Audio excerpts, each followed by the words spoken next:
Ngasige nomagi pangthoiba social service akwai Manipur University daina Lilong Bowa 3 km sang lambi sida akwai sida yaurisi akwai Arambai ki 20 unit ki aduga 29 ki Narol Singh adagi Kyangwerong ki club ani ama Somlang Thabalom nagi club taruk ama si kaloinana Manipur University ki staff sing adagi archaeology ki staff sing adagi Standard Robert ki boarding ki angang sing mayam si thokna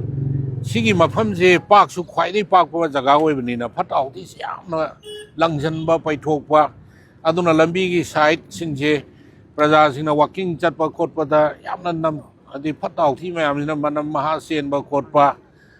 sumba si urak pa da ge koi narul sing sina moi mayam si hauraga si yamna luna na na tham si haidana chengdok pa ne sida koi gi Manipur gi maroina narul sing praja sing da apil am khak tok janing modi akoi civic sense wat pa lubanan ma si khanda ba masa khak gi khan ba nongan ringai da laga gari da adagi phatau ti ji puraga mafam ji da hek paisan ba khochan ba tauba sina maram oidana akoi luna na thamna bo hona ba amna awa ba mo oiba aduna hingmin na ba sida akoi civilization nama adagi yamna akoi society si am culture to wa society ni ado wakalon je ai gi ai bo wakalon je kitang thadok piraga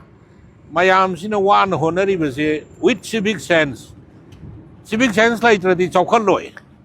aduna phatau di undoi jing je civic sense lai taba lai chu khang da bane na lawi lai re heram ba yai heram da ba yai masagi tongan ba thabak sing torom ba yai torom da ba yai ado sigi wakalon sima koi thado mina se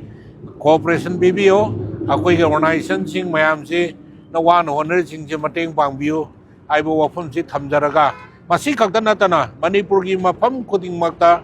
phatta audi mafam zadana aigi thonggan da phatau di undok pa aigi lambi na kan da phatau di undok ba se ai sa se sakhut pa pam da ba mi amane na khoina adi isana khanja ba yai masi tawbi ganu tawbom thokte aibo wafam se thamjaraga akoina mayam gi interest ngang moda kitang kan ba yaurga so otherwise kana gunjai bo phum ji thamaga sinliba langiba masidi yauriba organization sing punamakpu ai